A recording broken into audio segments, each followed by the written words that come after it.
জিম্বাবুয়ের একটা বোলার এসে বড় বড় ছয় মারতে পারে, অথচ আমাদের লিটন শান্তর ছয় মারার সামর্থ্য নেই। জিম্বাবুয়েকে হারিয়ে এত আনন্দের কিছু নেই। শান্ত লিটনের জবাব দিতে হবে এরকম ব্যাটিং তারা কেন করছে। প্রয়োজনে ওদের বেতন বন্ধ করা হবে। এবার ম্যাচ জিতেও শান্ত লিটনের ওপর চরম খেপেছে বিসিবি সভাপতি নাজমুল হাসান পাপন।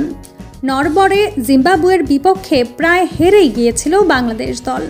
মাত্র 10 রানের জয় নিয়ে সিরিজ জিতল টাইগাররা। তবে ম্যাচে বাংলাদেশের ব্যাটসম্যানদের ব্যাটিং নিয়ে সমালোচনা করে শেষ করা যাবে না। দলের ওপেনার লিটন দাস এবং ক্যাপ্টেন শান্তর ব্যাটিং দেখে হতাশ হয়েছে সমর্থকরা। একজন ওপেনার হয়ে এরকম বাজে শট, তাও আবার 3 বার খেলে কে আউট হয়। আর শান্তর ব্যাটিং দেখে মনে হয় ওর থেকে জিম্বাবুয়ের একজন বোলার ভালো ব্যাটিং করে। তাই তো ম্যাচ জিতেও খুশি নন নাজমুল হাসান পাপন। তিনি বলেন, বিশ্বকাপের আগে এরকম ব্যাটিং মানা যায় না। লিটনের ব্যাটিং দেখে একেবারে হতাশ আমি।